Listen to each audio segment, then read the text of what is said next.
لوگوں نے تو پتہ نہیں کس کو ولی بنا لیا ہے، کیسے کیسے باباؤں کے پیچھے یہ گھوم رہے ہیں۔ وہ ایسے بابا جن کے نماز کا کوئی ٹھکانہ نہیں، دن بھر قوالی میں بیٹھے رہتے، نماز کے بارے میں پوچھو تو کہیں گے مکہ میں پڑھتے ہیں، مدینے میں پڑھتے ہیں۔ کچھ وہ بھی ہیں جو دل کی نمازوں کی بات کرتے ہیں۔ یہ سب شیطان ہے۔ شیطان اس طرح کے چہرے بنا کر کے امت کو گمراہ کرتا ہے۔ ہمارے علاقے میں ایک مرید صاحب آئے ہوئے تھے کافی سال پہلے، کسی پیر صاحب کے، انہوں نے کہا تھا کہ ہمارے پیر صاحب کی نماز اللہ نے معاف کر دیا ہے۔ میں نے پوچھا تھا کہ کیوں؟ کہا اتنا تقویٰ ہو گیا، اتنی عبادت کیے ہیں کہ ان کو اب یہ ظاہری نماز کی ضرورت نہیں ہے، وہ باطنی نماز پڑھتے ہیں۔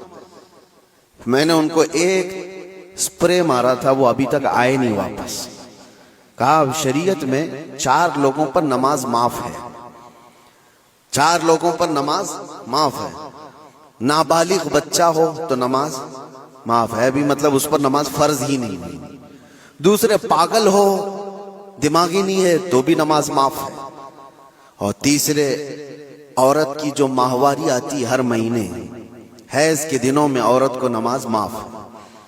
چوتھے بچے کی ولادت ہو جائے عورت، اس کے بعد اس کو نفاس جو آتا ہے وہ 40 دن تک بھی ہو سکتا ہے میکزیمم، اتنے دن عورت کو نماز معاف ہے۔ یہ 4 لوگ ہیں جن کو نماز معاف ہے۔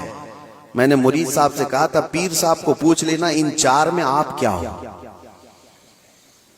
یا تو تمہارا پیر نابالغ ہوگا اس لیے نماز معاف ہو گئی، یا تو پاگل ہوگا اس لیے معاف ہے، یا تو پھر وہ 2 کیٹیگری جو بڑی ڈینجر ہے۔ پوچھ لینا۔ میرے عزیزو، غوث پاک پر نماز معاف نہیں ہوئی تو اے رے غیر نتھو کھیرے کی بات کیا ہے؟